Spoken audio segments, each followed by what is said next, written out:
In June 2022, Bitcoin dropped over 30% to its lowest value since December 2020, and Ethereum, the second most valuable cryptocurrency, fell about 35%. Terra USD, the so-called stable coin, also collapsed when its underlying cryptocurrency, Luna, lost 97% of its value in just 24 hours, apparently destroying some investors' life savings. The implosion helped trigger a crypto meltdown that erased $300 billion in value across the market. As cryptocurrency prices plummeted, Celsius Network, an experimental cryptocurrency lender, announced it was freezing withdrawals due to extreme market conditions. Now, these crypto crashes and freezes have fueled worries that the complex crypto banking and lending system is on the brink of ruin. But this crash shouldn't surprise anyone familiar with the industry, or anyone who remembers the financial crashes of 1929 and 2008. Let me explain. In the murky world of crypto decentralized finance, known as DeFi, it's hard to understand who provides money for loans, where the money flows, or how easy it is to trigger currency meltdowns. There are no standards for issues of custody, risk management, or capital reserves. There are no transparency requirements. Investors often don't know how their money is being handled. Deposits are not insured. It's a Ponzi scheme. Like all Ponzi schemes, getting rich depends on how many other investors follow you into it, until somebody's left holding the worthless crypto coin. Why isn't this market regulated?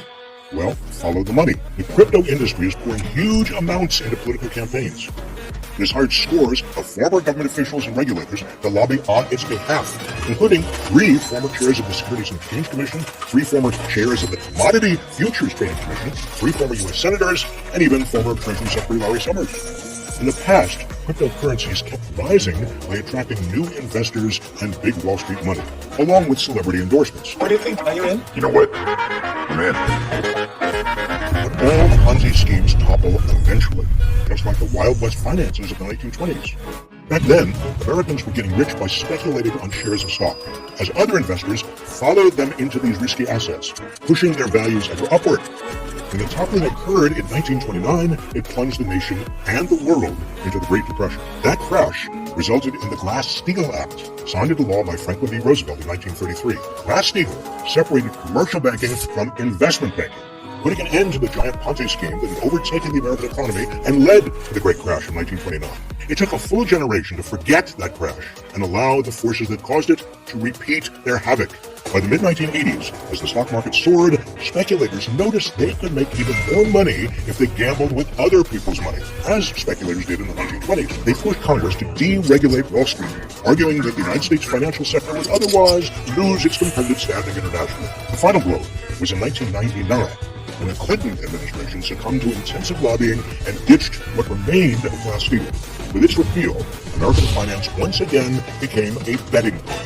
Inevitably, Wall Street suffered another near-death experience when its Ponzi schemes began toppling in 2008, just as they had in 1929. While the U.S. government bailed out the biggest banks and financial institutions, millions of Americans lost their jobs, their savings, and their homes.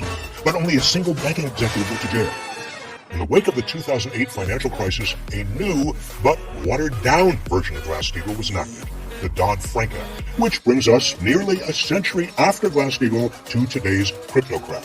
If we should have learned anything from the crashes of 1929 and 2008, it's that regulation of financial markets is essential. Otherwise, they turn into Ponzi schemes, leaving small investors with nothing and endangering the entire economy.